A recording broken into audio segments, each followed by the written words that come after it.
In a world full of reboots and remakes, cinema has lost its sense of originality. But on April 18th, that changed. Sinners is not only the biggest movie to come out in 2025, but it is also one of the most special films to come out that year. What seemed like just another Michael B. Jordan and Ryan Coogler collab film turned into a simple masterpiece, receiving critical praise and multiple award nominations, even breaking the record for the most nominated film in history at the Oscars with 16 nominations, breaking the previous record held by All About Eve, Titanic, and La La Land. I remember when the first teaser dropped for this movie, I could tell off pure instinct that this was something different for both Michael B. Jordan and Ryan Coogler. This was a day one release for not just moviegoers and horror fans, but the black community as well. When it comes to black cinema, we mostly get branched into certain categories: the drug era, the slavery era, the blaxploitation era, biopics, comedy, even the Tyler Perry era.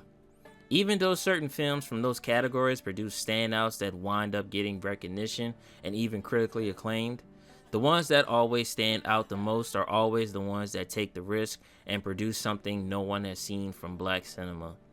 Besides the blaxploitation era, movies from the 80s and further beyond displayed this with movies like Coming to America, Harlem Nights, Black Panther, Judas and the Black Messiah, The Five Bloods, Do the Right Thing. I can keep going, but the video would probably be an hour if I do. The point I'm making is that there's always a once-in-a-lifetime film that comes from black cinema that breaks the walls down and transcends everything we know about movies, and Sinners is one of those movies. Sinners is a movie about two brothers returning home to open a juke joint, and what seems to be one of the greatest nights ever turns into something more sinister. This movie is more than just a vampire story. It's a coming-of-age story. A story about the importance of the past and a story of sins. Hence the name Sinners. Sammy Moore, aka Preacher Boy, sees a world beyond the sunflower plantation. A world where he could be free from all the things that's going on in his life. Remick wanting to reconnect with his culture, but can't due to his vampirism. The Smokestack twins running from their sins in the war and all the crimes they committed in Chicago. Both brothers want to be free as well. Smoke is a man dealing with the loss of his child and the PTSD of the war, which is a common trait for war veterans. Stack on the outside seems like he is independent in a way that seems like he's not dealing with anything remotely close to his brother, besides not being able to be with Mary. But deep on the inside, he's just like Smoke. Both can't function without the other and would rather die than do anything without them. The story being told was truly a masterpiece because it has so many themes going on that all blended together so beautifully. As someone from the South, I still can't believe they created such a masterpiece in my state of Louisiana. Speaking of masterpiece, the infamous "I Lied to You" scene is honestly insane when you think about it, because it was shot in one take, which is insanity because you see everything that's going on during that scene, and it all being in synchronization still amazes me because all it would take is one mistake to ruin a masterpiece of a moment.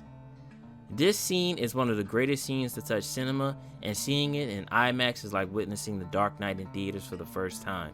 Absolute cinema. Seeing every culture come together as one in that scene shows that no matter the differences, we can all come together and be one person. Which is funny when you think about it because that's what Remick was trying to do, but that's none of my business.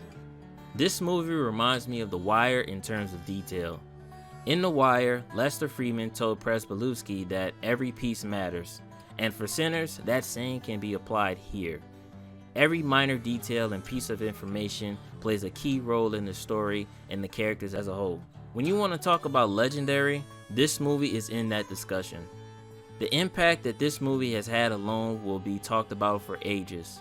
With a budget of $90 million, this movie went on to make over $300 million in the box office, making it the 5th highest grossing horror film of all time, and also the 2nd highest domestic grossing film in history, beating Jaws. The reason I'm mentioning the box office is because of a certain op. If you're not familiar with the infamous Variety story, then let me break it down to you.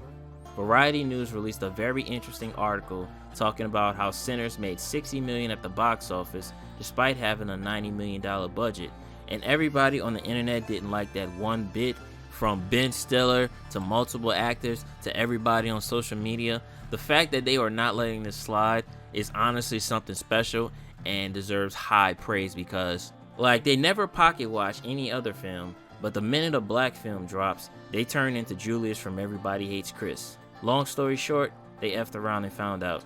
The minute I left the theater, I knew that we were witnessing something special. This movie had the same cultural impact that Black Panther had in 2018. The only difference is that people weren't pulling up to the theaters in dashikis and having cookouts. This movie's impact was so big that people wasted no time cosplaying characters from the movie. Every con you saw Smoke and Stack or Cornbread. I saw multiple versions of them at DreamCon last year. This movie was for the culture and was definitely needed for cinema. Every scene in this movie carries so much weight to it, not just for your first watch of the movie, but on your second, third, fourth, and so on. From the opening scene of Sammy walking into the church, Sammy's father telling him about dancing with the devil, to Delta Slim's story about the importance of blues and the story of him and his friends touring for the cops. This movie is so damn good. I know it's popular to hate on the movie now after glazing it up for months. It's a common trope for entertainment, but you'll never hear that from me because films like this are extremely important.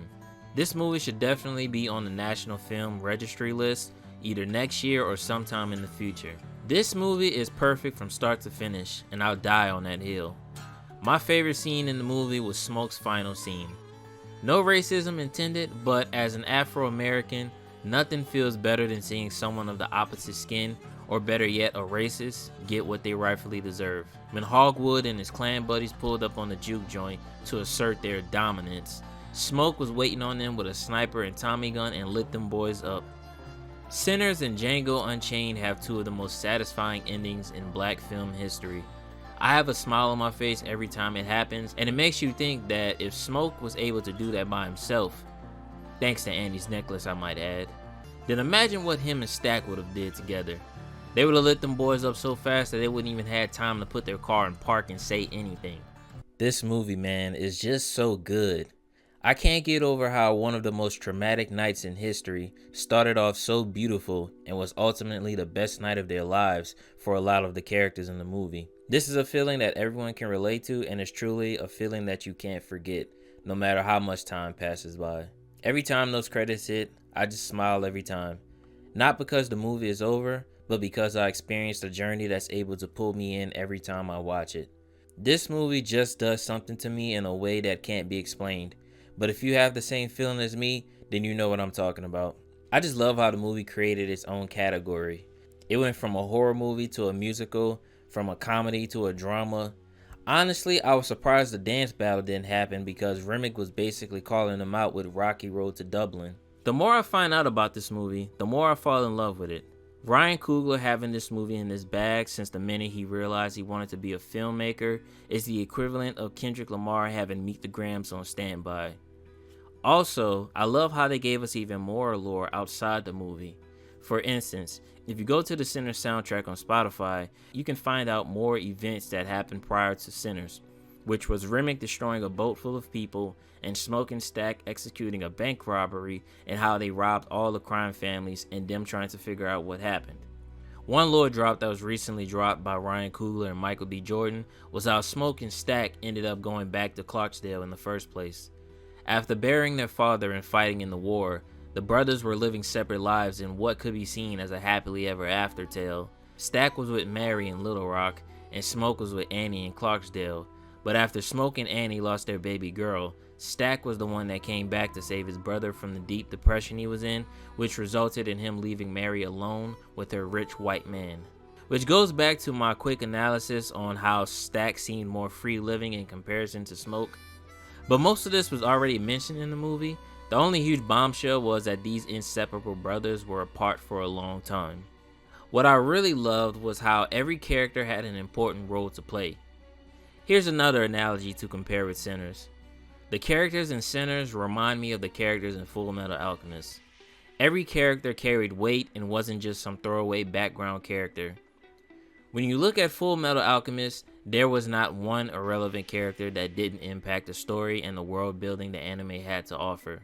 Well, Sinners is in that same category.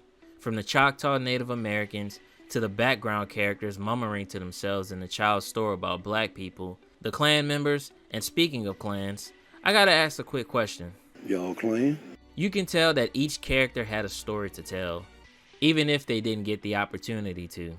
What's so fascinating is how much more story can be told in this one movie alone. Specifically the Choctaw Native Americans. Like, how did they know so much about vampires? Who taught them everything, and why haven't they gotten a prequel movie? Going back to the characters, I just want to add another icing on the cake with my Full Metal Alchemist analogy. The woman characters in this movie are badasses as well. We all know Full Metal Alchemist has the best written women in anime history. Now, I'm not going to say the same for Sinners, but they were damn near perfect. Each character was more than just a love interest. They played a key role in the story. Annie was the heart of the movie. The role she played couldn't be duplicated or replaced. She carried the spiritual connection needed to protect not just everyone in Clarksdale, but Smoke as well. So why those roots ain't work on our baby then? Sorry, I had to add that. Wunmi Masaku has me in a chokehold because of the role she played in this movie. When she told Smoke, "Your body ain't forget me," I damn near collapsed in the theater. Her character was definitely in my top 5. I take that back because every single character in this movie was phenomenal. If it wasn't for her, the characters wouldn't have made it as far as they did. One thing I loved about Annie was how she was able to tell the difference between Smoke and Elijah. Right before the iconic "Your body ain't forget me" moment, she asks Smoke what he wants, and to his response, he wants her to cook for the juke joint. Whereas with Elijah, he tells her how he really feels, that it hurts being back home, but he loves her more than anything. Mary, the woman who could blend in both worlds, but would rather be with the love of her life more than anything. The way Haley Steinfeld bodied this role was so good that Josh Allen had to lock in and get her pregnant at the cost of a Super Bowl ring. She had some of the greatest lines in the movie. Her scenes with Sammy and Stack were all Hall of Fame memes and will go down in history. Pearline, man, this woman is without a doubt one of the most beautiful women in history. She's always been a beautiful woman, but just something about the lighting and attire she wore in this movie just made her go from a 10 to a 100. One thing she proved in this movie is, no matter how many miles you walked, that box is getting 8 regardless. Her Pale Moon performance was without a doubt the greatest song you could hear before a disaster happens. If you know, you know. I remember someone on YouTube commenting that since Sammy summoned the vampires with "I Lied to You," then Pearline should have summoned the werewolves with Pale Moon. I was like, oh nah, that's too much madness going on right there. This movie would have been the black version of Twilight if that had happened. But I'm not gonna lie, that would have been pretty badass to see. Brian Coogler on Earth 3 probably added that to the movie, so it might already exist. And finally, Grace. The low-key MVP of the movie, or the sixth man of the movie, and I'll tell you why. Grace has gotten universal hate for her decision to let Remick in the barn, but I'm here to tell you why it was a necessary evil. When everything went bad, Remick only had 3 people in his army, but later ended up with an army thanks to everyone leaving the juke joint. This forced Smoke and the others to wait in the barn until the sun rises. Now, if memory serves me right, wasn't there a movie that sorta did a play on a similar situation like this? Oh yeah, it was a movie called Salem's Lot where a vampire literally turned the entire town because the main characters were powerless and waited till the end of the movie to take action. Grace saved this movie from being called a better version of Salem's Lot, in my opinion. So thank you, Grace, for being our Chinese American savior. We appreciate everything you've done. I almost forgot about Cornbread's wife. Listen, if you need a shoulder to cry on, just letting you know, I'm right here. Now, I can't talk about the women without talking about the men. Since I mentioned Cornbread's wife, I gotta talk about the legend himself, Cornbread. Now, I'm familiar with Omar Benson Miller's acting capabilities. I've seen him in 8 Mile, Transformers, American Pie Bandcamp, Ballers, etc. But besides 8 Mile, this might be his standout role. The fact that he was able to turn a character that has such a small amount of screen time into somewhat of a legend in this movie, and I also love how he took inspiration of his character's appearance from his grandfather and father as well. Mr. Omar, if you come across this video, I have to ask you this. Did you have a feeling that your character was going to be as big as he is now? I can't count how many times people use your pictures for memes and other things simply from this role. You deserve your flowers just for bringing this character to life the way you did. Now Delta Slim, man, Delroy Lindo, you are the freaking GOAT.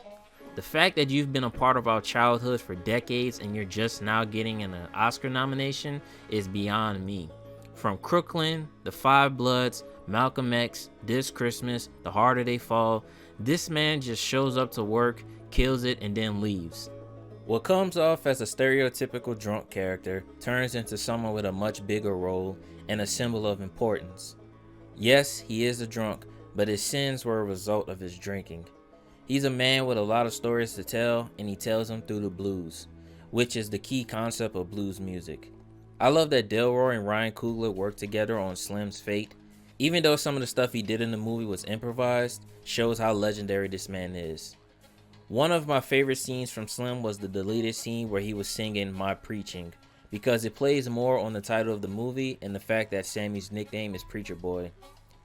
Delta's fate was a symbolic meaning of passing the torch of the blues on to Sammy. As gruesome as it was necessary. Speaking of Sammy, I just want to say Miles Canton did a phenomenal job in this movie. This man single-handedly put certified eaters on the map with just one scene. What Miles Canton did in Sinners is what every up-and-coming actor dreams of. Imagine your first ever acting role ends up being one of the greatest movies to ever touch the screen. The fact that Her was the reason we got this legend in the making makes it even more special. From traveling with one of the best female artists of this generation, to eating musty coup, to now winning awards and gaining a cultural following. Now, a lot of people can understand Preacher Boy because they've been in similar situations. You're 18 years old and you're ready to take the world by storm, but certain circumstances are holding you back from your potential, and once you get a taste of that feeling, there's no going back after that. Which is why it was inevitable for Sammy to leave the Delta. Even if the traumatic experience of the juke joint had caused him to take a temporary hiatus from his dreams, he still would have left regardless. That's why I love the song Last Time I Seen the Sun.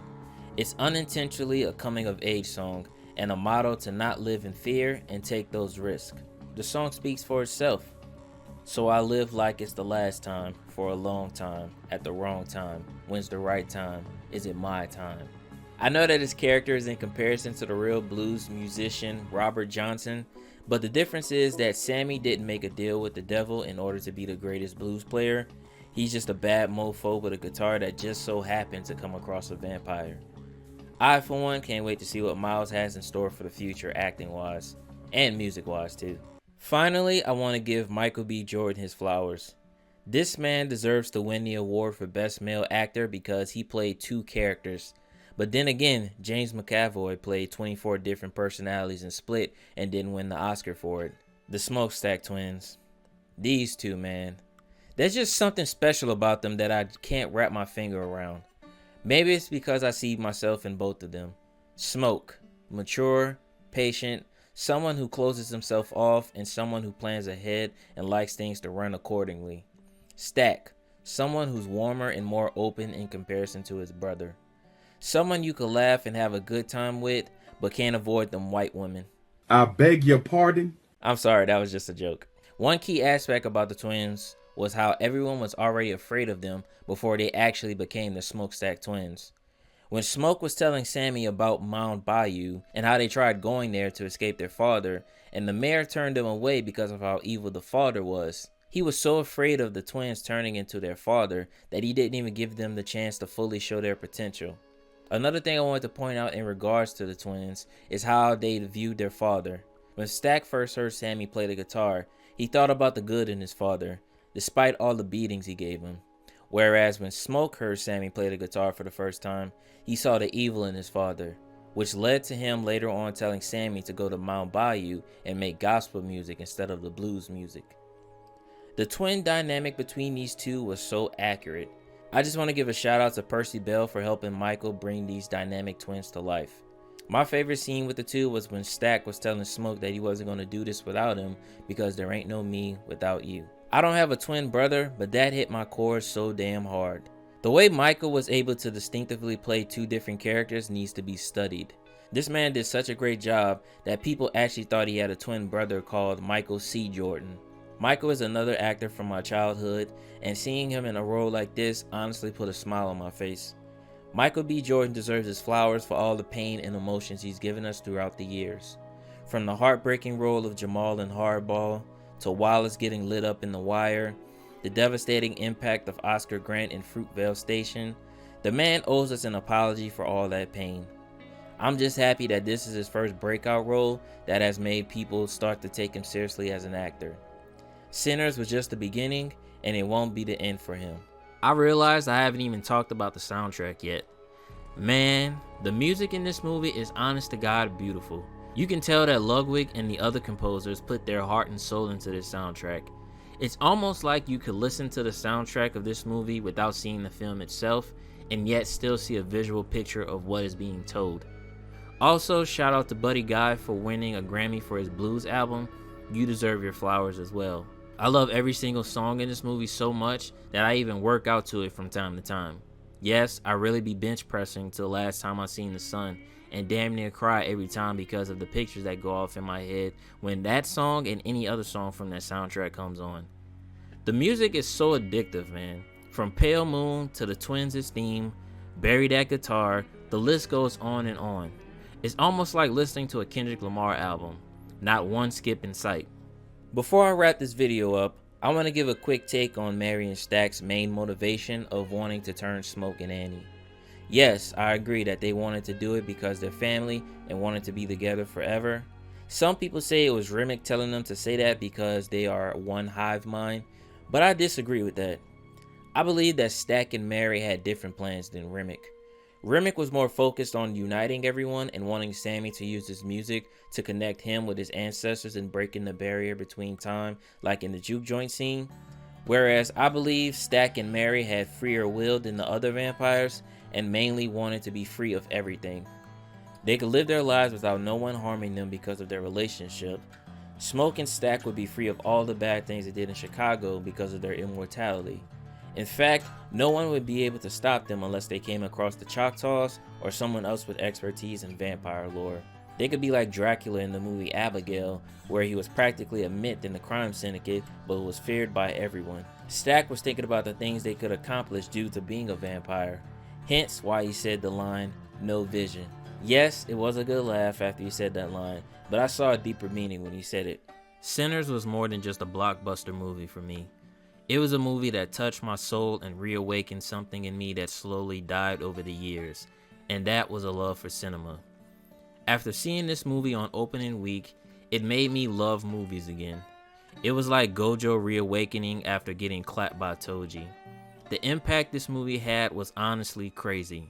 In 2025, I've been to the movies more times alone than probably 10 plus years of going to the movies. Sinners currently has my record for most times I've seen a film in theaters, which is currently 6. The previous record was held by Black Panther, which was 4. So I guess you can say Ryan Coogler is my favorite director right now.